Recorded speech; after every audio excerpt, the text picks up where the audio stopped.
తాకట్లో ఉన్న బంగారాన్ని విడిపించి ఆ రోజున మార్కెట్ ధర కట్టి మిగిలిన డబ్బును మీకు అందిస్తుంది కొమ్మూరి గోల్డ్.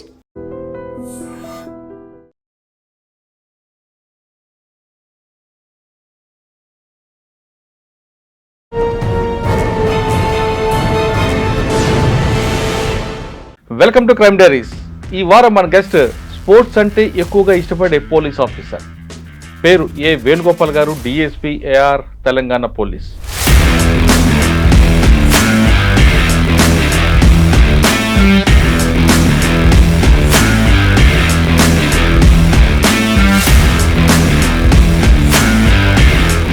కబడ్డీ మీద ఎందుకు మీకు అంత ఇష్టం వచ్చింది? కబడ్డీ అనేటువంటిది ఒక ట్రెడిషనల్. దాదాపు మా ఊర్లోనే ఒక 10 కోట్లు ఆడేది కాబట్టి గ్రామాల్లో ఒక రకమైనటువంటి పాలిటిక్స్ గురించో లేకపోతే సినిమాల గురించి చర్చించుకున్నట్టుగా ఆ ప్లేయర్ అలా ఆడాడు, ఈ ప్లేయర్ అనేది ఒక రకమైన చర్చ జరిగేది. Kabaddi is only the game you can play without any equipment. కోత పెట్టడం కూడా దాంట్లో 30 సెకండ్సే ఒక రైడర్కి వచ్చేసి మనం కోత పెట్టే అవకాశం ఉంది. ఫస్ట్ పోస్టింగ్ ఎక్కడ వచ్చింది ట్రైనింగ్ అయిపోయిన తర్వాత?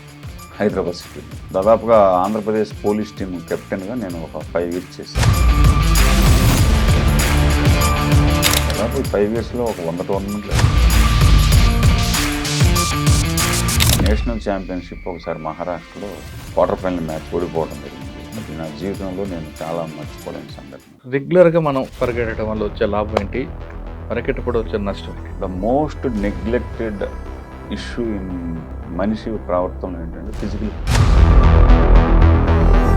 యాక్చువల్గా చాలామంది పేరెంట్స్ ఏం ఎక్స్పెక్ట్ చేస్తున్నారంటే మనం అబ్బాయి ఐఐటి కొట్టాలనో లేకపోతే మెడిసిన్ కొట్టాలనో లేకపోతే ఇంకో మంచి ఇంజనీరింగ్ కాలేజ్ కొట్టాలని చెప్పేసి ఎక్స్పెక్ట్ చేస్తున్నారు.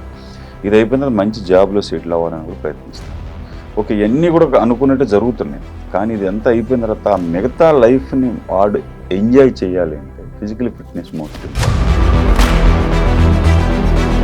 మనిషికి స్విమ్మింగ్ కానీ సైకిల్ కానీ ఫిజికల్ ఫిట్నెస్ కానీ 25 ఇయర్స్ లోపల రాకపోతే తర్వాత రావు. అంటే 25 సంవత్సరాల లోపు ఉన్న వాళ్ళకి లోపలే వస్తారు, తర్వాత రాదు. రన్నింగ్ మీరు 25 ఇయర్స్ లోపల మీరు రన్నింగ్కి అలవాటు పడకపోతే ఆ తర్వాత మీరు రన్నింగ్ చేస్తున్నామని అనుకుంటారు, కానీ అది రన్నింగ్ కాదు. ఆ తర్వాత డాక్టర్ సలహాల మీద పరిగెట్టే విధానానికి రన్నింగ్లో చాలా తేడా ఉంటుంది. ఎలాంటి ఫుడ్ తీసుకోవాలి, ఏ ఏజ్ నుంచి పేరెంట్స్ వాళ్ళని సపోర్ట్ చేయాలి కదా? సార్ మీకు అసలు ఒక ఏజ్ గ్రూప్ వాడికి అసలు ఇలాంటి ఫుడ్ తీసుకోవాలనేటువంటి డైట్ ఛార్జింగ్ లేదండి. మీ బాడీకి అన్నిటికి అలవాటు పడాలి. కానీ ఒక స్పోర్ట్స్ కోటాలో మనం ఎలిజిబుల్ అవ్వాలంటే ఏం చేయాలి? మీరు ఫస్ట్ ఆఫ్ ఆల్ ఆ ఎగ్జామ్ క్వాలిఫై అవ్వాలి. ఎగ్జామ్ క్వాలిఫై అయిన తర్వాత కానీ కబడ్డీ కన్నా మనకి క్రికెట్ మీద ఎక్కువ ఇంట్రెస్ట్ చూపిస్తుంటారు. అప్పుడు బాధ అనిపిస్తుంది, అరే మన ట్రెడిషనల్ గేమ్ ఇది కదా. క్రికెట్ అనేటువంటిది ఆ క్రీడ అనేటువంటి దాంట్లో మిగతా క్రీడలు పోటీ పడకూడదండి. ఎందుకంటే ఇట్ ఈస్ డిఫరెంట్. సరే, 30 సంవత్సరాల్లో మీరు ఇండియా తరఫున ఎక్కడ ఆడారా? 95 నుంచి ఇండియన్ క్యాంప్స్లో. ఆ తర్వాత 2000లో శ్రీలంకలో జరిగిన 3rd ఏషియన్ కబడ్డీ ఛాంపియన్షిప్లో నేను మన భారతదేశం తరఫున ప్రాతినిధ్యం వహించి బంగారు పథకం సాధించడం జరిగింది. I'm only the person from.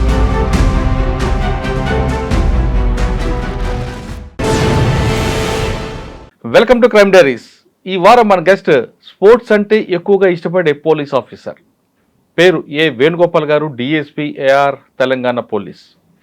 సాధారణంగా పోలీస్ అనగానే మనకి law and order, crime, CID, ఇటువంటి ట్రాఫిక్ ఇవి చూస్తుంటాం. కానీ ఏఆర్లో కూడా ఒక పోలీసులు ఉంటారు, ఆర్మడ్ రిజర్వ్ పోలీస్. అందులో పనిచేయడంతో పాటు స్పోర్ట్స్కి ఎక్కువగా ప్రయారిటీ ఇవ్వడం కాకుండా తనతో పాటు మిగతా వాళ్ళు కూడా పోలీస్ డిపార్ట్మెంట్లు అందరూ కూడా స్పోర్ట్స్ ఆడనంటూ ప్రమోట్ చేసే ఆఫీసర్. ఆ స్పోర్ట్స్లో ఎక్కువగా ఆయనకి కబడ్డీ అంటే ఇష్టం, మన ట్రెడిషనల్ గేమ్. ఆ గేమ్ ఆయన పోలీస్ డిపార్ట్మెంట్ రాకముందు నుండి ఆడడం బట్టి ఆ ఫిట్నెస్ నుంచి డిపార్ట్మెంట్లోకి రావడం, డిపార్ట్మెంట్లో కూడా ఆ గేమ్ని కంటిన్యూ చేస్తూ రికార్డ్స్ కూడా తీసుకొచ్చారు. అసలు కబడ్డీ అంటే ఎందుకు ఇష్టం, క్రికెట్ అంటే ఎందుకు ఇష్టం లేదు, అంటే క్రికెట్ కూడా ఇష్టమా లేదా అనే విషయాన్ని సార్ అంటే తెలుసు. సార్ నమస్తే అండి. నమస్తే అండి. వేణుగోపాల్ సార్, సాధారణ కబడ్డీ అనగానే మనకి చిన్నప్పుడు ఊర్లో కనబడే ఫస్ట్ గేమ్ అది. మనం వయసు వచ్చిందనగానే తెలుస్తుంది మనకి. దానికి ఒక గ్రౌండ్ ఉండదు, ఎక్కడైనా ఆడొచ్చు, నదిలో ఆడొచ్చు, కాలువల దగ్గర ఆడుతుంటాం, ఇసుక ఎక్కడ కనపడితే ఆడుతుంటాం. అది మంచి గేమ్ అసలు. అది అటువంటి గేమ్ని మీరు ఎంచుకోబట్టి ఈ డిపార్ట్మెంట్కి వచ్చారా, లేదు ఈ డిపార్ట్మెంట్కి వచ్చిన తర్వాత కబడ్డీ మీద మీకు ఎక్కువగా ఇష్టం పుట్టిందా? అసలు మీ బై ఛాన్సా బై చాయిసా యూనిఫామ్ వేసుకోవడం? It is my choice sir, not chance. ఇప్పుడు మీరు అడిగిన ప్రశ్న కబడ్డీ అనేటువంటి అన్నారు కదా. ఫస్ట్ యూనిఫామ్ గురించి చెప్పండి. ఫస్ట్ యూనిఫామ్ నేను ఎందుకు చాయిస్ మీకు? పోలీస్ డిపార్ట్మెంట్లో మనది ఒక రకమైనటువంటి ఒక క్రేజీ ఉంటున్నటువంటి యూత్, ఎస్పెషల్లీ యూత్కి అండ్ స్పోర్ట్స్ వాళ్ళకి ఎస్పెషల్లీ క్రేజీ అండి. ఎంత క్రేజీ అంటే నేను స్పోర్ట్స్ కోటాలో 1993 ఆర్టీసీలో ట్రాఫిక్ అసిస్టెంట్గా జాయిన్ అయ్యాను, 1994 రైల్వేస్ జాయిన్ అయ్యాను. కానీ ఆ తర్వాత కూడా నాకు వేరే department Vizag port offer letter వచ్చింది, బట్ నేను జాయిన్ అవ్వలేదు. నా లైఫ్లో మొత్తం మీద 3 అప్లికేషన్లు పెట్టానండి. 91 sub inspector, 95 sub inspector, 96 sub inspector. ఈ మిగతా ఏ డిపార్ట్మెంట్కి నేను అప్లికేషన్ పెట్టలేదు జాబ్ కోసం. మిగతా డిపార్ట్మెంట్లోని కూడా నా యొక్క స్పోర్ట్స్ కోటా మీద నన్ను ఆఫర్ చేసిన డిపార్ట్మెంట్స్. బట్ 95, 91 అండ్ 96 3 టైమ్స్ మాత్రమే నా అప్లికేషన్ ఫిల్ చేయబడింది ఉద్యోగం కోసం, అది పోలీస్ ఉద్యోగం కోసం. పోలీస్ మీద ఫ్యాషన్కి వచ్చారు మీరు, కానీ 3 సార్లు అప్లై చేశారు. ముందు ఒకసారి స్పోర్ట్స్ కోటాల ద్వారా మీకు ఆల్రెడీ వచ్చిందంటారు. అంటే కబడ్డీ మీద ఎందుకు మీకు అంత ఇష్టం వచ్చింది? అసలు మీకు గ్రామీణ ప్రాంతం నుంచి వచ్చారు కాబట్టి, ఏ ఊరు, నాన్నగారు ఏంటి? మాది ప్రకాశం జిల్లా సార్, పేర్నమిట్ అనేటువంటి విలేజ్. పేర్నమిట్ అంటే ఇంకోలో దగ్గర. పేర్నమిట్ అంటే ఒంగోలు నుంచి టువర్డ్స్ చేమకుర్తి వెళ్తుంటే ఫస్ట్ విలేజ్ అనమాట. మా దగ్గర కబడ్డీ అనేటువంటిది ఒక ట్రెడిషనల్ గేమ్ అండి. ఎంత ట్రెడిషనల్ గేమ్ అంటే కబడ్డీ ఆడుతుంటే అసలు సమ్మర్ వచ్చిందంటే దాదాపు మా ఊర్లోనే ఒక 10 కోర్టులు ఆడేది కబడ్డీ. అంటే 10 కోర్టులు అంటే ఒక కోర్టులో వచ్చేసి అటువైపు ఇటువైపు టీమ్స్ తీసుకుంటే 15 మంది లెక్కన ఒక 150-200 మంది కబడ్డీ ఆడేటువంటి వాళ్ళు. సమ్మర్లో కబడ్డీ టోర్నమెంట్స్, కబడ్డీ క్యాంప్స్ పెట్టడం, కబడ్డీ గురించి చర్చించుకోవడం అనేటువంటిది గ్రామాల్లో ఒక రకమైనటువంటి పాలిటిక్స్ గురించో లేకపోతే సినిమాల గురించి చర్చించుకున్నట్టుగా ఆ ప్లేయర్ అలా ఆడాడు, ఈ ప్లేయర్ అనేది ఒక రకమైన చర్చ జరిగేటువంటిది. ఆ చర్చ జరిగేటువంటి క్రమంలో కబడ్డీ అంటే విపరీతమైన క్రేజ్. ఇంకోటి ఏంటంటే కబడ్డీ యొక్క స్పెషల్ ఏంటంటే మీకు kabaddi is only the game you can play without any equipment. అసలు ఏ విధమైన పరికరాలు అవసరం లేదు. ఖోఖోకి కూడా 2 పోల్స్ కావాలి, వాలీబాల్కి ఒక బాల్ లైన్ గీసుకొని ఆడేది, సున్నం కూడా అవసరం లేదు. కొన్ని సందర్భాల్లో గ్రామాల్లో నైట్ టైం కూడా ఆడేవాళ్ళు kabaddi. Not only day time, night time కూడా శ్రామికులు, వ్యవసాయ కూలీలు, వ్యవసాయం చేసేటువంటి వాళ్ళు అందరూ కూడా రిలీఫ్ కోసం కబడ్డీ ఆడేటువంటి వాళ్ళు. అలాంటి వాతావరణాన్ని చూసి మేము కూడా కబడ్డీ వైపు ఆకర్షింపబడ్డాం. సార్ కబడ్డీలో కూడా ఇంకో స్పెషల్ ఉంటుంది, మీరు చెప్పారు ఎటువంటి ఎక్విప్మెంట్, కానీ కూత పెట్టడం కూడా దాంట్లో ఒక దమ్ము అదొక స్పెషల్ ఉంటుంది. మీరు పెట్టివారా? అవును. ఎంతసేపు నిల్చుంటుంది మీకు కబడ్డీ? 30 సెకండ్సే ఒక రైడర్కి వచ్చేసి మనం కూత పెట్టే అవకాశం ఉంటుంది. 30 సెకండ్స్ డెఫినెట్గా బై బ్రీత్ మనం కబడ్డీకి కూత పెట్టాల్సి ఉంటుంది. అంటే పట్టుకున్న తర్వాత మీరు సెంటర్ లైన్ రీచ్ అయితే మీకు సేఫ్, మీకు పాయింట్ వస్తుంది. సెంటర్ లైన్ రీచ్ కాలేకపోతే రైడర్ అవుట్ కాబట్టి అవతల టీము పాయింట్ వస్తుంది. సార్ అక్కడ ఒక టెక్నిక్ ఉంటుంది, పట్టుకున్నప్పుడు మనం కంటిన్యూగా పెడితే ఎక్కడ బ్రేక్ అవుతావు అని కొంచెం గ్యాప్ ఇచ్చి ఒక హాఫ్ సెకండ్ లెక్కించి మళ్ళీ అందుకుంటాం. అవును. దాంట్లో ఏమైనా మీ టెక్నిక్? కబడ్డీలో వన్స్ స్ట్రగుల్ స్టార్ట్ అయిన తర్వాత ఎప్పుడు కూడా ఎంపైర్ మీరు కూత పెడుతున్నారు లేదని చూడరు. సెంటర్ లైన్ రీచ్ అయ్యేదే లేదా, ఒకటి 3 సెకండ్స్ 2 సెకండ్స్ ఉంటుంది దాని టెన్యూర్. ఈ లోపల రైడర్ సెంటర్ లైన్ రీచ్ అయితే ఓకే. అక్కడ కోత అనేటువంటిది పెద్ద అంత ప్రయారిటీ ఉన్నటువంటి అంశం కాదు. ఓకే, లోపల మీరు వెళ్ళిన తర్వాత కాళ్ళు ఎంత, లెగ్ హైట్ అంతవరకు లేపుతుంటారండి? అంటే దానికి ఒక సిస్టమ్ అంటూ ఇదేంటూ ఏం లేదండి. Minimum fastness. ఇప్పుడు డిఫెన్స్లో 7 మంది ప్లేయర్స్ ఉంటారు. ఈ 7 మందికి మీరు వాళ్ళ జోన్లోకి మీరు వెళ్లకుండా మీరు సేఫ్ జోన్లో ఉండి ఫాస్ట్నెస్గా ఎవరినో టచ్ చేసి సెంటర్ లైన్ రీచ్ అవటం, అది మెయిన్ టెక్నిక్ సంబంధించిన అంశం. ఆ టెక్నిక్ని మీరు మామూలు చెప్పారు కానీ ఒకసారి డీటెయిల్గా ఎక్స్ప్లెయిన్ చేయండి. మనం కోత పెట్టి లోపలికి వెళ్ళినప్పుడు టార్గెట్ రీచ్ అవ్వడానికి, వికెట్ పడడానికి దాన్ని ఎలాగ మనం యూ షేప్ తీసుకొని రావాలి? వాళ్ళని అటెన్షన్ డైవర్షన్ చేయాలా, డైరెక్ట్గా మన టార్గెట్ని కొట్టాలి? ఇక్కడ 2 అంశాలు ఉంటాయండి. ఒకటి రైడరు, 2 డిఫెన్సర్. ఒక రైడర్ అనేటువంటి వాడు ఎంత సక్సెస్ఫుల్గా ఆడేటువంటి అంశం ఎలా ఉంటుందంటే రైడర్ తన బాడీలో ఉన్నటువంటి ఫ్లెక్సిబిలిటీని మ్యాక్సిమం వాడాలి. అంటే డిఫెన్సర్ కంటే మీరు దూరంగా ఉండి మీరు డిఫెన్సర్ మీద టచ్ చేయాలి. లేదంటే డిఫెన్సర్ వస్తున్నారు అని తెలిసి మీరు సెంటర్ లైన్ రీచ్ అవ్వటం ఫాస్ట్నెస్. ఇది రైడర్ యొక్క ఎబిలిటీ మీద ఆధారపడి ఉంటుంది. అంటే నీ యొక్క బాడీలో ఉన్నటువంటి ప్రతి పార్ట్ని కూడా విజువల్ కానీ, అవేర్నెస్ కానీ, స్ట్రెచ్చింగ్ కానీ వాడి రైడర్ సక్సెస్ రేట్ ఉంటుంది. వేరేజ్ డిఫెన్సర్ అనేటువంటి వాడు పేషెన్సీ లెవెల్స్, అట్లానే గ్రౌండ్ని మొత్తాన్ని వాడాలి డిఫెన్సర్ అనేటువంటి. అంటే మ్యాక్సిమం ఎండ్ లైన్ కూడా ఉండి రైడర్ వచ్చేంత వరకు వెయిట్ చేయాలి. అంటే ఒక రైడర్ తన బాడీని ఎక్కువగా వాడితే డిఫెన్స్ అనేటువంటి వాడు కోర్ట్ మెజర్మెంట్స్ని ఎక్కువగా వాడుకోవాలి. అండ్ టైం మేనేజ్మెంట్ని పేషెన్స్ లెవెల్ ఇంపార్టెంట్. కానీ ఒక్కొక్కసారి మన టార్గెట్ అందులో 7 ఉన్నారనుకోండి, 7లో వేణుగోపాల్ లాంటి వ్యక్తి ఎక్కువ సేపు ఉంటే ఆ మ్యాచ్కి ఇబ్బంది అనుకున్నప్పుడు ఆయన్నే టార్గెట్ పెడతారు. కానీ అవతల వేణుగోపాల్ కెప్టెన్ ఏం చేస్తారంటే మధ్యలో పెట్టుకుని సైడ్ పెడతారు. అది ఆటలో అదొక టాక్టిక్స్ ఉంటుంది. అటుంటప్పుడు ఎలా చేయాలి అంటే యాక్చువల్గా రైడర్ అనేటువంటి వాడు పొజిషన్లో ఉండదు. మామూలుగా కబడ్డీలో left corner, right corner, right centre, left centre 4 defence positions. ఈ 4 పొజిషన్స్లో కూడా రైడర్ అనేటువంటి వాడు ఉండడు. మిగతా రిమైనింగ్ ఇన్నర్స్ కానీ సెంటర్లో సెంటర్ ఈ 3 చోట్ల మాత్రమే రైడర్ ఉంటాడు. అంటే ఇతను ఒకవేళ అవతల రైడర్ వచ్చినప్పుడు మనం మనం టచ్ చేసి వెళ్ళినా, లేకపోతే మనం కొట్టిన షాట్ లూజ్ అయిపోయి రైడర్ రీచ్ అయినా కానీ మన వైపున రైడర్ అనేటువంటి వాడు సేఫ్ జోన్లో ఉంటాడు అన్నమాట. అది అందువల్ల డిఫెన్స్ రైడింగ్ అనేటువంటి వాడు ఇన్నర్ పొజిషన్లో ఎక్కువ ఉంటాడు. సరే, కబడ్డీలో మీరు చిన్నప్పుడు ఎన్ని మ్యాచ్లు ఆడి ఉంటారు? నేను from my 10th class onwards నుంచి నేను కబడ్డీ స్టార్ట్ చేశాను. ఎందుకంటే మా గ్రామంలో అంటే కబడ్డీ గురించి నేను చాలా సందర్భాల్లో చెప్పడం జరిగిందండి. 85 ఆ ప్రాంతంలో సినిమా టికెట్ మినిమం 60 పైసలు ఉండేది. 60 రూపాయలు, హైయెస్ట్ 2 పైసలు ఉండేది. ఆ టైంలో కబడ్డీ టికెట్ వచ్చేసి 3 రూపాయలు ఉండేది. అది గ్యాలరీ. చైర్ వచ్చేసి 5 రూపీస్ ఉండేది. చాలామంది ఇమాజిన్ చేయలేరు. ప్రకాశం జిల్లాలో కబడ్డీకి అంత క్రేజ్ ఉండేది. ప్రకాశం జిల్లాలో అదర్ దాన్ సినిమా టికెట్ పెట్టి చూసేటువంటి 2 అంశాలు రెండే. ఒకటి డివి సుబ్బారావు హరిశ్చంద్ర నాటకం, 2 వచ్చేసి kabaddi. That is called chedugudu. అంత క్రేజ్ ఉండేదండి మనకి గేమ్ మీద వచ్చేసి. అంటే ఇప్పుడండి ఎక్కువగా గేమ్స్ పెడుతుంటారు సమ్మర్ సీజన్లో ఫ్లడ్ లైట్లు అని పెట్టుకుని ఫ్లడ్ లైట్లు పెట్టేసేసి. ప్రకాశం జిల్లాలో మరి పాటలు, రికార్డ్ డాన్స్లు కూడా ఫేమస్ ఉంటాయి కదా, అప్పుడు పెడుతుంటారా? అవి వేరండి, తిరణాలు అవి వేరు, అది వేరు.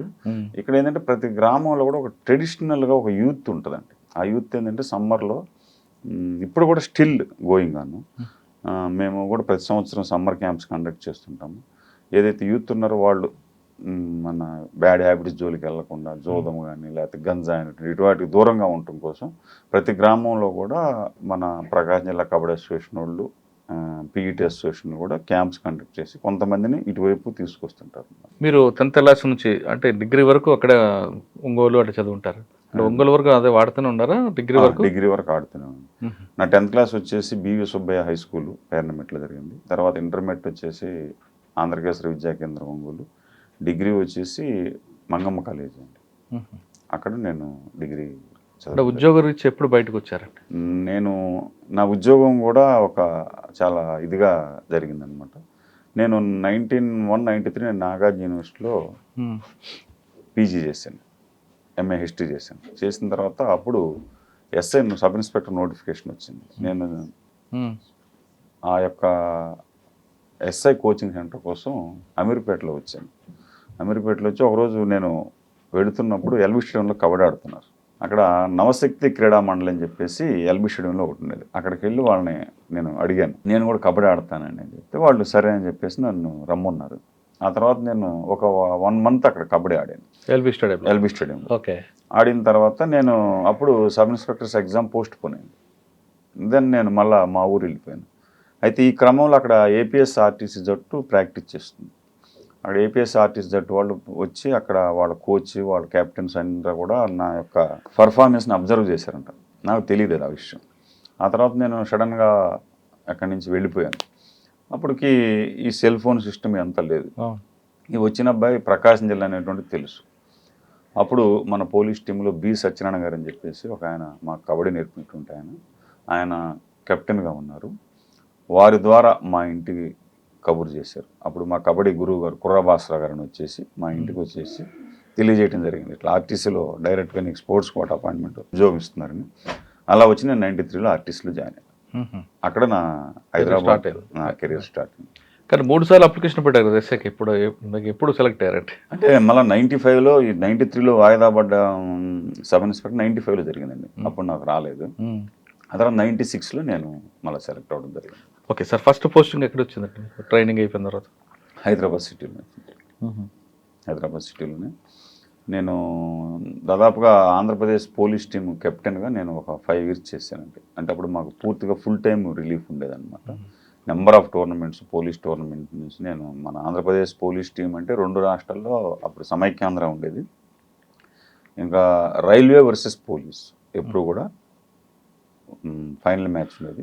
నెంబర్ ఆఫ్ టోర్నమెంట్ ఆడారండి? దాదాపు ఈ 5 ఇయర్స్లో ఒక 100 టోర్నమెంట్లు ఆడి ఉంటాం. ఈ 100 టోర్నమెంట్లో మీకు బాగా నచ్చింది ఒకటి చెప్పండి. అంటే నేను విజయవాడలో ఒక టోర్నమెంట్ ఆడేవాడి రైల్వేస్ మీద. అంటే విజయవాడలో 2000 ఆ ప్రాంతంలో చాలా క్రేజ్ ఉండేదండి కబడ్డీకి. రైల్వే వర్సెస్ పోలీసు ఆడాను. ఆ టోర్నమెంట్లో నేను బెస్ట్ ప్లేయర్గా సెలెక్ట్ అయ్యాను. అది నాకు అంటే అక్కడ చూసిన జనం, ఆ యొక్క ప్రజల ప్రేక్షకుల ఇది కానీ చాలా గ్రేట్గా ఫీల్ అవుతుంది విజయవాడ. కానీ మీరు ఎఫర్ట్ పెట్టిన తర్వాత కూడా పోయిన ఉంటాయి కదా మ్యాచ్లు కొన్ని? అది జరిగినాయండి. నేషనల్ ఛాంపియన్షిప్ ఒకసారి మహారాష్ట్రలో చాలా అద్భుతమైన మ్యాచ్, కర్ణాటక మీద మేము క్వార్టర్ ఫైనల్ మ్యాచ్ ఓడిపోవడం జరిగింది. అది నా జీవితంలో నేను చాలా మర్చిపోలేని సంఘటన. ఎందుకంటే ఓడిపోయారు? అంటే ట్రైనింగ్ లేక, లేదంటే అక్కడ వాతావరణం సహకరించక, లేదా మనకన్నా ది బెస్ట్ ప్లేయర్స్ వాళ్ళు? అక్కడ ఏమైందంటే మహారాష్ట్రలో కబడ్డీ విపరీతమైన క్రేజ్ అండి. నైట్ టైం మ్యాచెస్ 4 గ్రౌండ్స్లో 4 క్వార్టర్ ఫైనల్స్ మ్యాచెస్ అవుతున్నాయి. మా పక్క గ్రౌండ్లో Maharashtra versus bank sports board match అవుతుంటే మహారాష్ట్ర ఓడిపోతుందని చెప్పేసి పబ్లిక్ వెళ్ళి పవర్ పీకేసేసి అలా మ్యాచ్ ఆగిపోయింది. అప్పటి వరకు మేము లీడ్లో ఉన్నాం. మళ్ళీ ఫ్రెష్ మ్యాచ్ పెట్టడంలో హైదరాబాద్ జట్టు, అంటే అప్పుడు నేను హైదరాబాద్ తెలంగాణ స్టేట్కి ఆడుతున్నాను. రాష్ట్రం కలిసి ఉన్నా కానీ కబడ్డీ అసోసియేషన్కి 2 టీములు ఉన్నాయండి, క్రికెట్కి, కబడ్డీకి, హాకీకి. ఎందుకంటే ఆంధ్రప్రదేశ్ రాష్ట్రం ఏర్పడక ముందే నుంచి కూడా కబడ్డీ ఉంది. అందుకని చెప్పేసి తెలంగాణ జట్టు వేరుండేది, ఆంధ్ర జట్టు వేరుండేది. మళ్ళీ కండక్ట్ చేసాక కూడా ఓడిపోయిందా? సెకండ్ టైం మేము ఓడిపోయాం. ఫస్ట్ టైం అయితే జగదీప్ దగ్గరికి వచ్చేసాము. అది నేరులో 2 పాయింట్స్తో ఓడిపోయాం. సెకండ్ టైం అంటే వాళ్ళు పవర్ తీస్తారు అక్కడ. Maharashtra versus bank sport board అవుతుందని చెప్పేసి, మహారాష్ట్ర మీద బ్యాంక్ స్పోర్ట్ బాగా లీడ్ అవుతుందని చెప్పేసి అది తీసేసారు. ఆ ఎఫెక్ట్ మా మీద కూడా పడింది. ఓకే, 30 సంవత్సరాల సర్వీస్లో మీరు ఆర్ఐ, ఫస్ట్ ఎస్ఐ అనుకుంటే తర్వాత ఆర్ఐ అనుకుంటా. అవును, అవునండి. ఆర్ఎస్ఐ తర్వాత ఆర్ఐ ఉంటారు, ఇప్పుడు డిఎస్పీ. 30 సర్వీస్లో ఒక్కొక్క స్టేజ్లో మీకు బాగా నచ్చిన సంగతి చెప్పండి. యాక్చువల్గా నేను కొన్ని రోజులు ట్రాఫిక్ విభాగంలో పనిచేశానండి. బేగంపేటలో పనిచేసిన. ఆర్ఎస్ఐకి ఎక్కడ పనిచేస్తారు? ట్రాఫిక్ విభాగంలో పనిచేస్తాను. అక్కడ బేగంపేట హైదరాబాద్ పబ్లిక్ స్కూల్ ఉంది కదండి, అక్కడ 1.5 year నేను పనిచేశాను. ఉదయాన్నే స్కూల్ పిల్లలకి వచ్చి మేము అక్కడ ఉదయం బిఫోర్ అంటే 8 o'clock కల్లా అక్కడ మేము డ్యూటీలో ఉండేటువంటి వాళ్ళం. ఆ స్కూల్ పిల్లలు మనం వాళ్ళని ఇన్ టైంలో ఆ గేమ్ వాళ్ళు స్కూల్కి వెళ్ళేటప్పుడు మన డ్యూటీ చేస్తున్నప్పుడు పేరెంట్స్ వచ్చి తీసుకొచ్చి వదిలిపెట్టిపోయేటువంటి వాళ్ళు. తర్వాత పేరెంట్స్ వచ్చి కొద్దిసేపు మాట్లాడేవాళ్ళు. అంటే అప్పుడు ఆ టైం అంత ఎర్లీగా డ్యూటీకి అవర్స్కి వచ్చేసి నిలబడటం ఉంటుంది. పేరెంట్స్ నుంచి మంచి స్పందన వచ్చేది. అదే నేను మళ్ళీ 2005లో ఇక్కడ జూబ్లీస్లో పనిచేశానండి ట్రాఫిక్ ఎస్ఐగా. అప్పుడు భారతీయ విద్యాభవనం దగ్గర చేశాను సేమ్. పిల్లలతోటి పేరెంట్స్ కొన్ని సందర్భాల్లో పేరెంట్స్ పిల్లల్ని తీసుకొచ్చి మాతో కలిసి మాట్లాడిపించడం, ఏదన్నా వాళ్ళ పుట్టినరోజు ఉందని చెప్పి తీసుకొచ్చి ఆ రోజు మాతో పాటు స్టాఫ్ ఉండేటువంటి వారు ఒక చాక్లెట్ ఇవ్వటం, లేకపోతే అంటే దే ఫీల్ దట్ వాళ్ళ ఫ్యామిలీ మెంబర్ లాగా ట్రీట్ చేయడం అనేటువంటిది మాకు, అది నాకు బాగా. సార్ ఆ టైంలో పిల్లలకి ట్రాఫిక్ మీద అవేర్నెస్ తీసుకురావడం, ట్రాఫిక్ ఎలా జరుగుతుంది, ట్రాఫిక్ ఇబ్బందులు ఏంటి, అవేం నేర్పారా? అంటే కొన్ని స్కూల్స్లో ట్రాఫిక్ అవేర్నెస్ క్యాంప్స్ దీనికోసం ఒక వింగ్ ఉండేదండి ట్రాఫిక్ విభాగంలో, వారు దీని మీద క్లాసెస్ కండక్ట్ చేసేటుంటారు. కానీ పేరెంట్సే పిల్లలకి స్కూల్కి వస్తున్నప్పుడు రాంగ్ రూట్లో వస్తారు కదా, పిల్లలకి ఏం మెసేజ్ ఇస్తున్నాం మనం? ఇక ఇది కొన్ని సందర్భాల్లో వాళ్ళకి కౌన్సిలింగ్ జరగడం జరుగుతుంది. కౌన్సిలింగ్ జరిపి వాళ్ళకి దాదాపుగా కొంతవరకు కంట్రోల్ అవుతుందండి. విజిబుల్ పోలీస్ ఉన్నప్పుడు ఆటోమేటిక్గా 1-2 సార్లు చెప్తే ఆటోమేటిక్గా వాళ్ళు మార్చుకుంటారు. పిల్లల ద్వారా చెప్పిస్తే తల్లిదండ్రుల మార్పు వస్తుంది కదా. పిల్లల్ని తీసుకొని చాలా తక్కువ అండి. ఎందుకంటే ఏదైనా ఇన్సిడెంట్ అయిందనుకోండి, మీరు ఇప్పుడు కూడా గమనిస్తే పిల్లల్ని తీసుకొని రాంగ్ రైడ్ వచ్చాడు చాలా తక్కువ ఉంటారు. మళ్ళీ ఆడు ఒంటరిగా ఉన్నప్పుడు అతను వస్తుంటాడు ఒక్కగా, కానీ చాలా తక్కువైనా అందులో ప్రమాదం జరిగిందంటే ఇంకా చాలా ఘోరంగా ఉంటుంది కదా అని. అవునండి, చాలా ప్రమాదం, చాలా ఘోరంగా ఉంటుంది.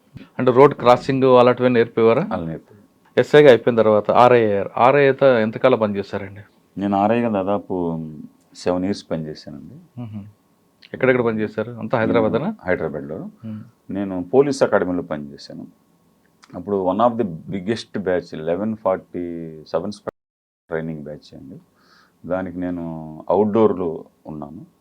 అవుట్డోర్ సెక్షన్లో చాలా ఎక్కువ రోజులు అంటే పనిచేసాను. ఇప్పుడు 2 రాష్ట్రాలు ఎక్కడికి వెళ్ళినా మేము బాగా గుర్తుపడతారు అయితే. అంటే కొంతమంది బాగా అంటే నా గ్రూప్లో 570 మంది ఉండేవారు. 570 మందికి అవుట్డోర్ అంటే అవుట్డోర్ అంటే ఏం నేర్పేవారండి? అవును, కబడ్డీ డ్రిల్లు, రన్నింగ్, ఫైరింగ్ ఇవన్నీ కూడా నేర్పేటువంటి వాళ్ళం.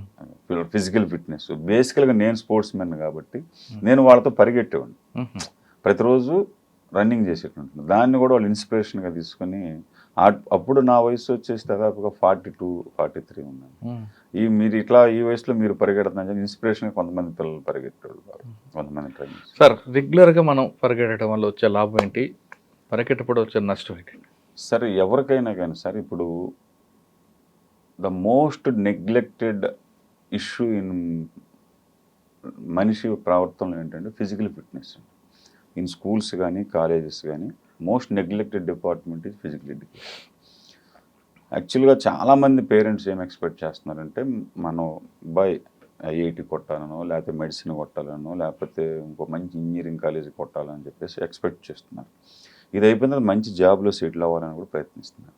ఓకే, ఇవన్నీ కూడా అనుకున్నట్టు జరుగుతున్నాయి. కానీ ఇది ఎంత అయిపోయిన తర్వాత ఆ మిగతా లైఫ్ని వాడు ఎంజాయ్ చేయాలి అంటే ఫిజికల్ ఫిట్నెస్ మోస్ట్ ఇంపార్టెంట్.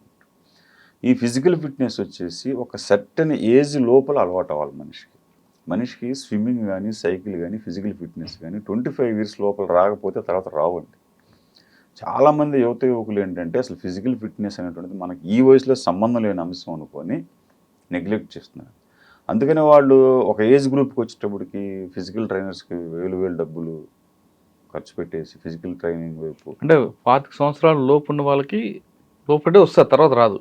అంటే మీకు రన్నింగ్ ఉంది సార్, రన్నింగ్ మీరు 25 years లోపల మీరు రన్నింగ్కి అలవాటు పడకపోతే ఆ తర్వాత మీరు రన్నింగ్ చేస్తున్నామని అనుకుంటారు, కానీ అది రన్నింగ్ కాదండి.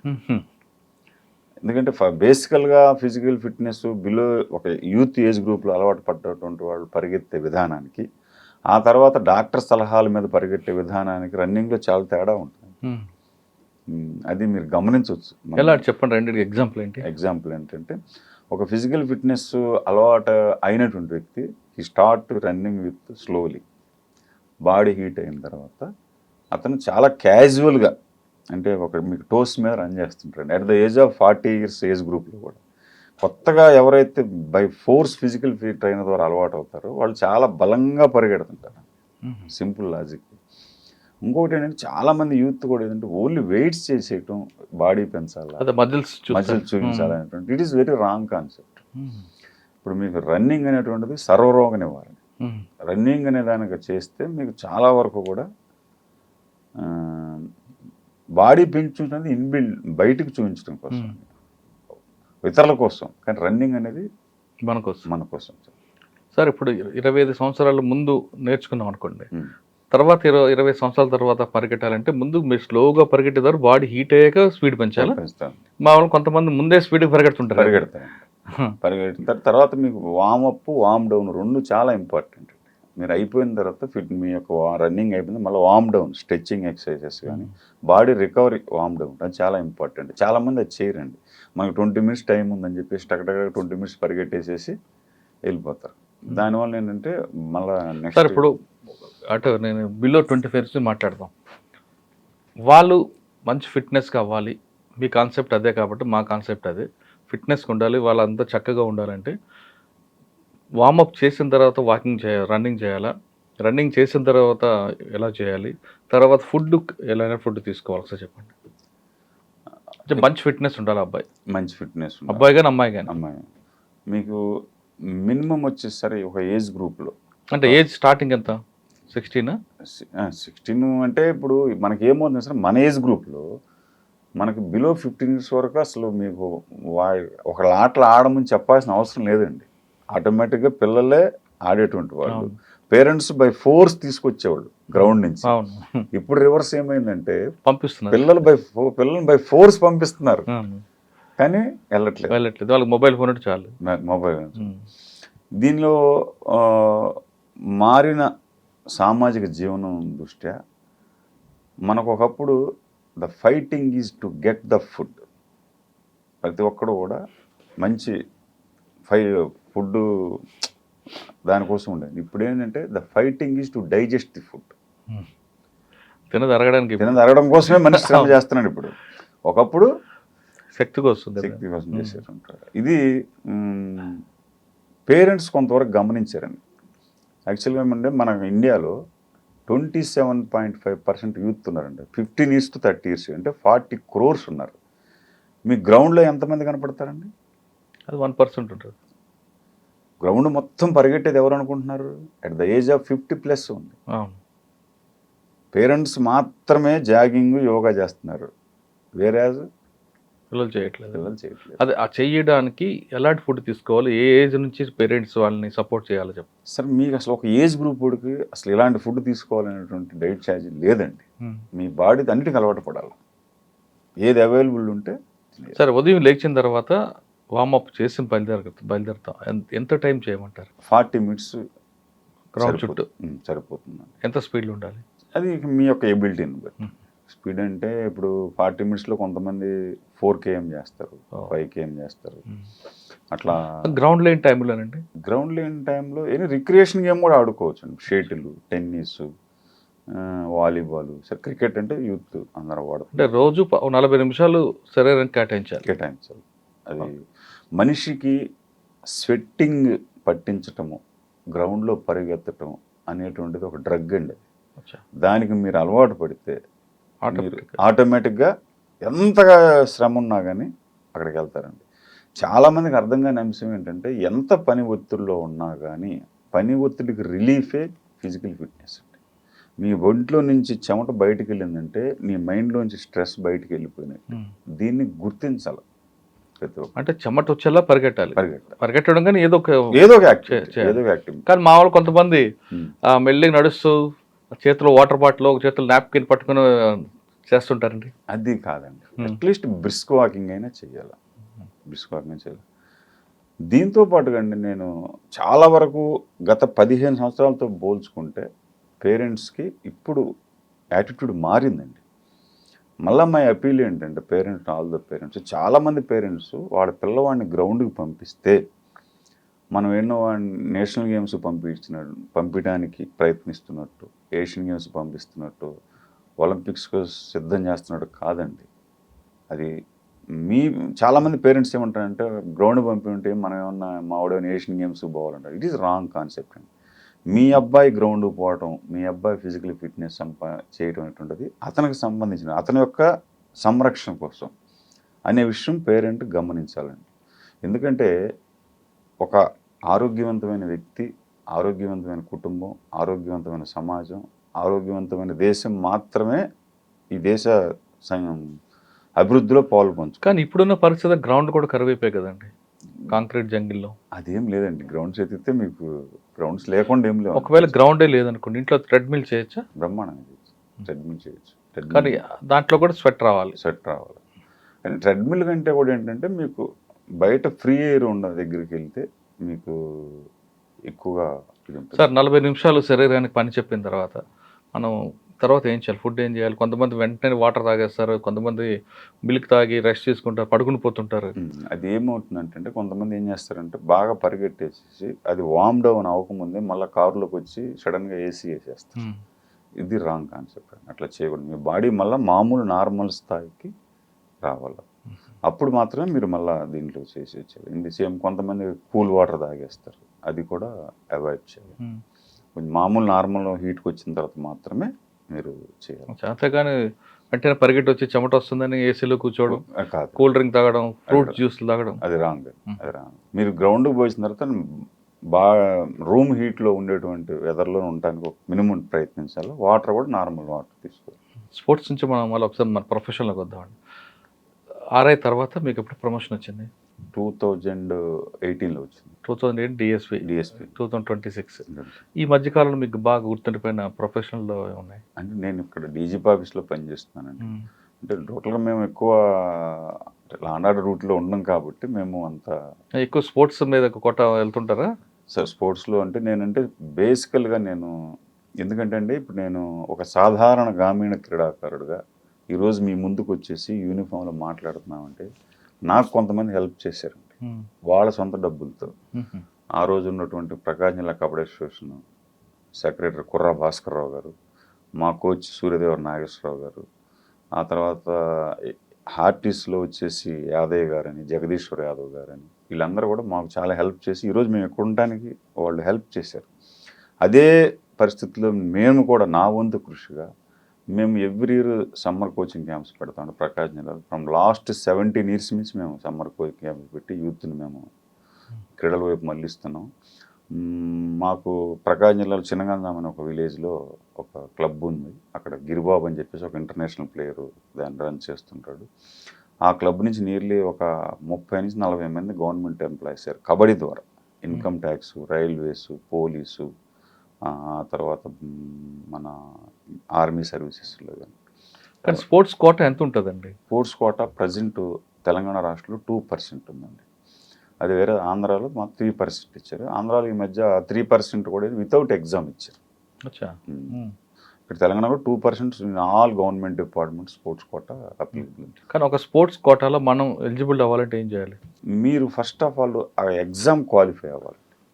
ఎగ్జామ్ క్వాలిఫై అయిన తర్వాత స్పోర్ట్స్ ప్రయారిటీలో ఒక అతను ఇండియాకి రిప్రజెంట్ చేసిన అతను వచ్చాడు, ఫస్ట్ ప్రయారిటీ అతనికి ఇస్తారు. ఆ తర్వాత స్టేట్కి రిప్రజెంట్ చేసాడు అతనికి ఇస్తారు. అట్లా ప్రయారిటీ ఇచ్చుకుంటూ వస్తారు. సార్ మీరు 30 సంవత్సరాల నుంచి డిపార్ట్మెంట్లో అంతకుముందు కబడ్డీ మీద ఎక్కువ ఫోకస్ ఉంది. కానీ కబడ్డీ కన్నా మనకి క్రికెట్ మీద ఎక్కువ ఇంట్రెస్ట్ చూపిస్తుంటారు. అప్పుడు బాధ అనిపించదు, అరే మన ట్రెడిషనల్ గేమ్ ఇది కదా అని?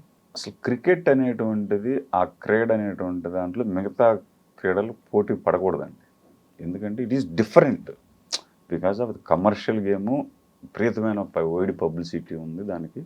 అందుకని ఏ క్రీడ కూడా కబడ్డీ క్రికెట్తో పోటీ పడకూడదు. అదర్ దాన్ క్రికెట్ మేము చెప్తే కబడ్డీ ఈజ్ చాలా టాప్ లెవెల్లో ఉందండి. ఫర్ ఎగ్జాంపుల్ ఇప్పుడు ప్రో కబడ్డీ నడుస్తుందండి. ప్రో కబడ్డీలో మొన్న ఫైనల్ మ్యాచ్ చూసిన ఆడియన్స్ సంఖ్య మీరు ఇమాజిన్ చేయగలరా? 2.5 crore అండి. 2.5 crore మన 14 సీజన్లో చూసింది. మీకు ఇండియాలో వరల్డ్ కప్ ఫుట్బాల్ చూసిన దానికంటే కూడా ఈ సంఖ్య ఎక్కువ. కానీ ప్రో కబడ్డీకి ఒకప్పుడు కార్పొరేట్ వాళ్ళందరూ కూడా స్పాన్సర్స్ వచ్చేవారు. ఇప్పుడు క్రమేపీ తగ్గిపోవడానికి కారణం ఏంటంటే? తగ్గలేదండి. ఈరోజు ప్రో కబడ్డీ యొక్క వాల్యూ 200 crores అండి, ఒక జట్టు value. They started with 2 crores. అంటే ఒక 10 yearsలో 100 times పెరిగింది. ఈరోజు ఎవరైనా మీరు జట్టు కావాలి, ఒక జట్టు కావాలని ఎవరన్నా మీరు కనుక అడిగితే మీరు ఎవరైనా వదులుకుంటారంటే 200 crores అడుగుతున్నారు. అందుకని మన కార్పొరేట్ అంటే క్రికెట్ అంత కాకపోయినా ఉందంటారు. డెఫినెట్ క్రికెట్తో పోల్చుకోకూడదు సార్. క్రికెట్ అనేది అసలు అది డిఫరెంట్ సార్. కబడ్డీని మేము ఎందుకు హ్యాపీ ఫీల్ అవుతామంటే, ఇప్పుడు టెన్నిస్ కానివ్వండి, షటిల్ కానివ్వండి, లేకపోతే అదర్ ఫుట్బాల్ కానీ, ఇవన్నీ కూడా ఇండియాలో చూస్తున్నారు. ఈ గేమ్స్ అన్నీ కూడా ఇతర దేశాల నుంచి మన దగ్గరికి వచ్చినాయి. Kabaddi is only the game, భారత ఆరిజిన్ గేము. మిగతా దేశాల్లో కూడా చూస్తున్నారు సార్. మిగతా ఇంగ్లాండ్, మీకు అమెరికాలో ఉన్నటువంటి మన తెలుగు వాళ్ళు కానీ కబడ్డీ మన దేశంలో కొన్ని రాష్ట్రాలకి ఎక్కువగా చూస్తారండి. మీరు మహారాష్ట్ర అవ్వచ్చు, పంజాబ్ అవ్వచ్చు. కానీ ఆంధ్రప్రదేశ్లో కొన్ని ప్రాంతాలు, మీరు చెప్పిన ప్రకాశం జిల్లా కొన్ని ప్రాంతాలు, లేదా శ్రీకాకుళం ప్రాంతం కబడ్డీ ఉంటాయి. కొన్ని ప్రాంతాలు ఎందుకు దానికి అసలు ఆ audience comparing to so many గేమ్స్తో పోల్చుకుంటే అసలు ఆడియన్స్ కబడ్డీకి చాలా ఎక్కువ అండి. మీరు ఎక్కడైనా కబడ్డీ ఆడుతుంటే గ్రౌండ్ బోసిపోవటం మీరు చూసారా? ఉండదు. కానీ కొన్ని ప్రాంతాలు ఎక్కువ ప్రయారిటీ ఇవ్వరు ఎందుకండి? అదేం లేదు సార్. అంటే ప్రయారిటీ మీన్స్ అక్కడ దానికి పబ్లిసిటీ ఉండకపోవచ్చు, లేకపోతే కొన్ని పబ్లిసిటీ గురించి కాదు. ఇప్పుడు మీరు చెప్పారు చిన్నగంజాం, ప్రకాశం జిల్లా కానీ, లేదా శ్రీకాకుళంలో పెద్దపాడన ఒక గ్రామం ఉంటుంది అక్కడ కానీ, మహారాష్ట్రలో సాంత్రా ఆ ప్రాంతం కావచ్చు, లేదా పంజాబ్లో ఇంకొక ప్రాంతం కావచ్చు. చిన్నప్పటి నుంచి వాళ్ళ తాతలు మనవాళ్ళని తీసుకెళ్ళి గ్రౌండ్లో పెట్టడం అంటే అప్పటి నుంచి అలవాటు చేస్తుంటారు. ఆ కల్చర్ కొన్ని ప్రాంతాల్లో ఉండదు. కొంచెం తక్కువ అంటే నా దేశంలో కేరళలో కొంచెం తక్కువ అండి, నార్త్ ఈస్ట్లో తక్కువ. కేరళలో వాలీబాల్, ఫుట్బాల్ ఎక్కువ చూపిస్తారు. గోవా ఉంది ఫుట్బాల్, గోవా అక్కడే అంతే. ఇప్పుడు మన తెలుగు రాష్ట్రాల్లో సార్, మన తెలుగు 2 రాష్ట్రాల అధికారిక క్రీడ ఏదనుకుంటున్నారు మీరు? కబడ్డీ. కబడ్డీ అధికారిక క్రీడ, భారతదేశ గ్రామీణ క్రీడ. కాబట్టి మన తెలుగు రాష్ట్రాల్లో మాత్రం మంచి క్రేజ్ ఉందని నేను అనుకుంటున్నాను. ఎస్పెషల్లీ ప్రో కబడ్డీ వచ్చిన తర్వాత మీకు అసలు లేడీస్ కూడా బాగా. సార్ డిపార్ట్మెంట్ ఉన్నారు, ఇంకో మహా అయితే ఇంకో 10 సంవత్సరాల తర్వాత రిటైర్ అవ్వచ్చు మీరు. తర్వాత ఏం చేస్తారు? క్లబ్లు పెడతారా? కబడ్డీ క్లబ్? అంటే నా వరకు అయితే నేను ఒక క్రీడాకారుడుగానే నాకు ఎక్కువ గుర్తింపు ఉంది కాబట్టి నేను డెఫినెట్గా స్పోర్ట్స్కి ఎంతో కొంత నా వైపు వచ్చినంత డెఫినెట్గా నేను చేస్తాను. కానీ మీ బాటలో మీ పిల్లలు కూడా నడుస్తున్నారా? మా అబ్బాయిని నేను కొన్ని రోజులు బాస్కెట్బాల్ తీసుకెళ్ళానండి. విక్టరీ ప్లే గ్రౌండ్ అని చెప్పేసి నేను అప్పుడు అంబర్పేటలో ఉన్నాను. నేను 3 years తీసుకెళ్ళాను. 3 years తీసుకెళ్తే అక్కడ బాగానే ఆడాడు. ఆ తర్వాత ఇంటర్మీడియట్ జాయిన్ అయిన తర్వాత మా అబ్బాయి నారాయణ కాలేజ్ జాయిన్ అయ్యాడు. ఇంటర్మీడియట్ అడ్జస్ట్ కాదు టైం. ఆ తర్వాత మా అబ్బాయికి ఐఐటీలో సీట్ రావడంతో క్యాంపస్లో ఆడాడు, కానీ షటిల్ రిక్రియేషన్ కింద ఆడాడు. కానీ మీరు తీసుకెళ్లారు, ఆయన కానీ వెళ్ళలేదు గ్రౌండ్కి? నేను తీసుకెళ్ళాను. అంటే అతను కూడా ఇంట్రెస్టే. మేము డిపార్ట్మెంట్లో ఉన్నాం కాబట్టి ప్రతి హాలిడే రోజు కూడా డెఫినెట్గా మా అంబర్పేట గ్రౌండ్కి తీసుకెళ్ళేవాడు. అట్లా అలవాటు అయిపోయింది. సార్, ఫైనల్గా చెప్పండి, స్పోర్ట్స్ కోటాలో వచ్చే వాళ్ళకి ఆల్రెడీ మంచి పొజిషన్ ఉందని చెప్తున్నారు, కానీ స్పోర్ట్స్ కోటా రాకుండా డిపార్ట్మెంట్కి వచ్చిన తర్వాత కూడా కొంతమంది స్పోర్ట్స్ మీద ఎక్కువగా ఇంట్రెస్ట్ చూపిస్తుంటారు. అటువంటి వాళ్ళకి మీరు ఇచ్చే మెసేజ్ ఏంటండి? అంటే స్పోర్ట్స్ల మీద ఇంట్రెస్ట్ లేకపోయినా డిపార్ట్మెంట్కి వచ్చి తర్వాత స్పోర్ట్స్ ఇంట్రెస్ట్ పెంచుకోవచ్చా, లేదు కంటిన్యూ అవ్వమంటారా? యాక్చువల్గా ఒకప్పుడుతో పోల్చుకుంటే సార్, పోలీసులు ఇప్పుడు చాలా స్లిమ్గా ఉన్నారు. మీరు గమనించండి, మీకు పోలీసుల్లో ఇప్పటికీ క్రీడల మీద చాలా అవగాహన పెరిగిందండి. ఫిజికల్ ఫిట్నెస్ మీద కూడా అవగాహన పెరిగింది. దానికి కారణం ఏంటంటే మారుతున్న జీవన సరళి. ఒకప్పుడు పోలీసుల్లో చాలా తక్కువ మంది స్పోర్ట్స్ మీట్లో జాయిన్ అయ్యేవాళ్ళు. ఇప్పుడు పోలీస్ స్పోర్ట్స్ మీట్ పెడితే, మొన్న కరీంనగర్లో లాస్ట్ ఇయర్ అయింది, మన తెలంగాణ పోలీస్ శాఖ ఆధ్వర్యంలో. రీసెంట్లీ సైబరాబాద్లో జరిగింది. 3000 members from various units sports మీట్లో పార్టిసిపేట్ చేశారు. పోలీస్ డిపార్ట్మెంట్ కూడా క్రీడల వైపు చాలా బ్రహ్మాండంగా ప్రోత్సహిస్తుంది. మొన్న ఈ మధ్యనే 74వ Mallik memorial all India football police championship అయింది. సీఎం గారు అటెండ్ అయ్యారు. సీఎం గారు చీఫ్ గెస్ట్గా అటెండ్ అవటం కాదండి, సీఎం గారు ఫుట్బాల్ మ్యాచ్ ఆడారు. నేను దీన్ని ఒక క్రీడాకారుడుగా నాకు చాలా గర్వంగా అనిపించింది. ఎందుకంటే ఒక రాష్ట్ర సీఎం గారు ఒక క్రీడల ముగింపుకు వచ్చేదో ప్రైజులు ఇచ్చేసి వెళ్ళిపోకుండా జెర్సీ వేసుకొని గ్రౌండ్లో ఆడి ఫిట్నెస్ యొక్క ఆవశ్యకతను పోలీసులతో పాటు రాష్ట్ర ప్రజలందరికీ తెలియజేశారు. ఇది చాలా చాలా గొప్ప విషయం. ఎందుకంటే తద్వారా కొంతమంది అన్నా కానీ యూత్ ఫిట్నెస్ను దృష్టిలో పెట్టుకుని గేమ్స్లోకి రావాలా అనేటువంటిది ఒక మంచి మెసేజ్ ఇచ్చడం చెప్పేసి ఒక క్రీడాకారుడుగా నేను హ్యాపీ ఫీల్ అవుతాను. సార్, డిపార్ట్మెంట్లకు రావాలనుకున్న వాళ్ళకి మీరు ఇచ్చే మెసేజ్ ఏంటి? డిపార్ట్మెంట్లో ఫిట్నెస్ మెయింటైన్ చేయండి. తర్వాత ఆటోమేటిక్గా ఇప్పుడు రెగ్యులర్గా ఎంట్రన్స్ ఎగ్జామ్స్ అవుతున్నాయి కాబట్టి బై నోటిఫికేషన్ వచ్చినప్పుడు వాళ్ళు, అంటే పోలీస్ డిపార్ట్మెంట్ అనగానే డబ్బులు వస్తాయి అనుకుంటారు కొంతమంది. అది అసలు దాని గురించి మనం ఇప్పుడు అది బ్రహ్మ సార్, అట్లా ఏమి ఉండదండి. అసలు అలా అనుకొని ఎవరు ఉద్యోగంలోకి రారు. పోలీస్ డిపార్ట్మెంట్ అనేటువంటిది చాలా తక్కువ మందికి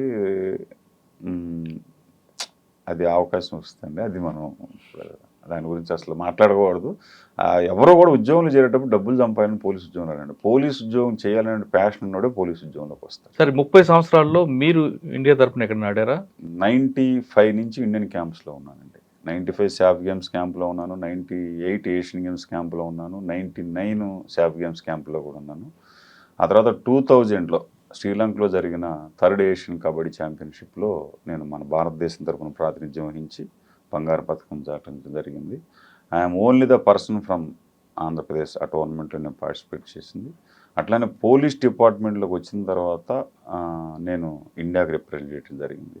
ఆ సందర్భంగా 2000లో మన ఒలింపిక్ భవనం ప్రారంభోత్సవం సందర్భంగా చంద్రబాబు గారు అప్పుడు సీఎం గారు ఉన్నారు, మాకు best sports man of the year అని చెప్పేసి ఒక 6 మెంబర్స్ని సెలెక్ట్ చేసి దాంట్లో అవార్డు ఇవ్వడం జరిగింది. అందులో నేను కూడా వన్ ఆఫ్ ది పర్సన్. నేను యాక్చువల్గా ఒక క్రీడాకారుడుగా నేను స్టార్ట్ చేసినప్పుడు మామూలుగా సాధారణంగా ప్యాషన్తో స్టార్ట్ చేశాము.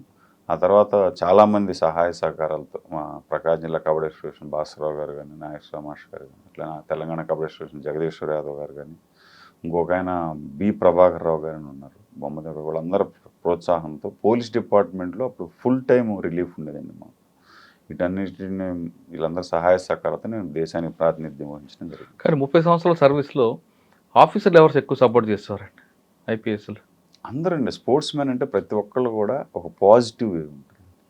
ప్రతి ఒక్కరు కూడా వాళ్ళకి రిలీఫ్ ఇవ్వటంలో కానీ లేకపోతే స్పోర్ట్స్ మెన్ ప్రోత్సహించడం కానీ వాళ్ళకి ఏదన్నా రిక్వైర్మెంట్ ఉన్నప్పుడు వాళ్ళకి అంటే support చేయడం. ప్రత్యేకంగా ఏ డీజీ గాని ఎవరు లేరా దీనికి సపోర్ట్ అంటే చేయడానికి? అప్పుడు మేము ఇండియాకి అయినప్పుడు హెచ్జే దొరగారు డీజీ గారు ఉన్నారు.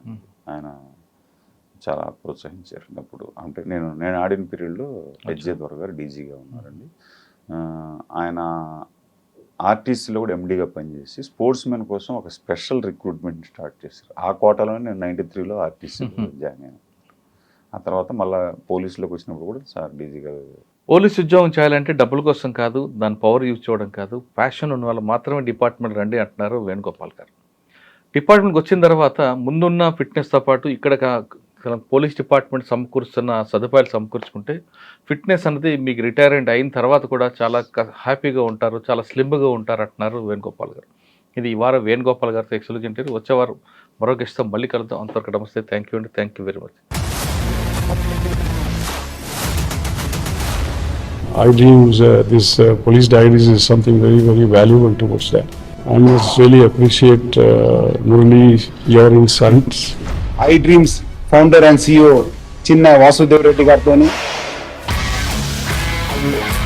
మురళీధర్ క్రైమ్ స్టోరీస్ చాలా ఫేమస్ అయిపోయినాయి. Gautam Savan garu and Satyaraj sir. Well done. I congratulate him for doing so well, and I congratulate him his boss also. So well.